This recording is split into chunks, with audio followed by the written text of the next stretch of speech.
Where I got the idea for Sid Charisse's voice is really, I had nothing to do with it at all. She really just speaks to me and I just type. I get asked that all the time.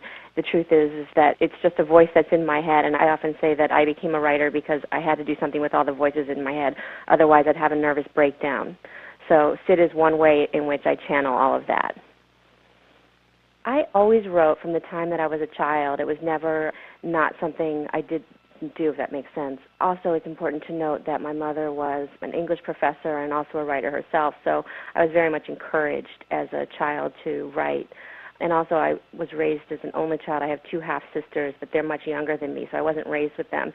So writing was so much of a retreat to build a world and build a family when often I was alone. See, I wrote a lot, especially when I was in high school. That was one of the ways I passed away time, was I would make up stories and pass them off to friends or leave them in their lockers, and they were ongoing soap operatic things. And then when I got out of college, I didn't actually study writing when I was in college, but once I got out of college, it really just sort of rose up, and it would not be contained. I had to just pursue it, and I did. It involved a lot of coffee drinking and cupcake eating to write the book Cupcake. In the morning, I go to a place called the Writer's Room in New York City. It's a sort of a loft-like writing space. It looks sort of like a public library with a lot of carousels set up. I keep a laptop in a locker there, and I get there very early in the morning and with a very tall cappuccino and an iPod on my ears, and I get cracking. And sometimes I'll jump right in. It depends on how quickly the caffeination goes in. And sometimes I will just sit there and just dawdle for hours. But usually, especially with the Sid Charisse character, the more I get into writing it, the deeper I get into the book, the faster it goes. The initial stages are a little kind of slow as I kind of work my way back in and rediscover all the characters, but then once I'm in, it tends to fly. And that was definitely the case here. I made it my mission to do as much market research as I could in terms of actual cupcake eating. That's what I told myself, at least. And so my joke about it is that by the time I was finished writing the book, my fat pants no longer fit, so I had to jump back on the treadmill. But it was worth it in the interest of writing a book called Cupcake to sample as many as I did. I really could talk anybody's ear off on the subject of where the best cupcakes to get in New York City are. I try not to plan anything out, so I like to let the books happen the way they want to happen.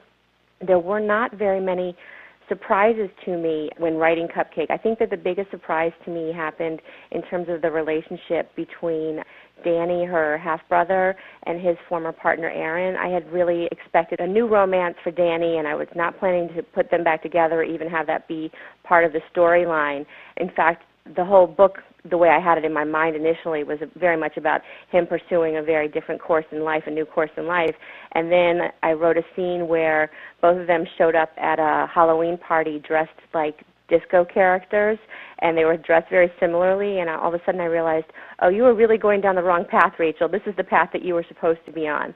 So that was probably the biggest surprise when I was writing it, was how that story developed.